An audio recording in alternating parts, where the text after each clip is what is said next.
Devant les prêtres, les religieux et les chrétiens laïcs réunis à la cathédrale de Butembo-Beni, Monseigneur Sikuli Paluku Melkisedek a montré que le contexte dramatique de conflits armés que traverse ce diocèse ne permet plus aux prêtres et aux autres agents pastoraux d'exercer aisément leur ministère. Le prélat catholique de Butembo-Beni a mentionné la destruction méchante des œuvres d'apostolat ainsi que les domiciles de particuliers dans le sud, centre et nord du diocèse de Butembo-Beni. Monseigneur Sikuli Paluku Melkisedek renseigne que la plupart des paroisses de ce diocèse sont menacées et subissent une crise sociopolitique, sécuritaire, financière et spirituelle. Qu'il suffise de mentionner la guerre de l'Est de notre pays avec son cortège de malheurs,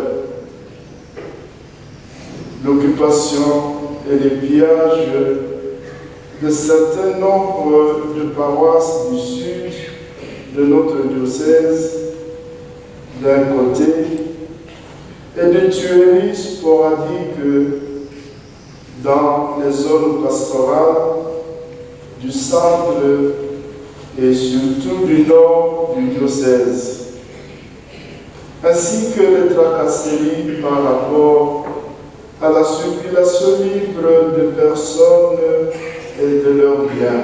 Par ailleurs, il a souligné les risques que court la région suite à la mauvaise gestion et conservation de l'environnement. Monseigneur Melkisedek parle de l'extraction du sable le long des rivières et des routes et la mauvaise gestion des déchets. Il attire l'attention de la population sur le danger de construction anarchique et de construction à des endroits dangereux. Que nous courons à cause notamment de l'extraction du sable dans nos rivières,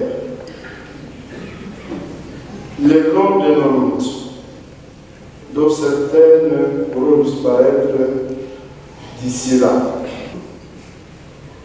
La déforestation, l'utilisation irréfléchie des technologies,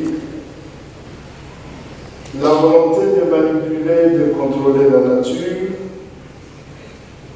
l'idée que l'homme est séparé de l'environnement.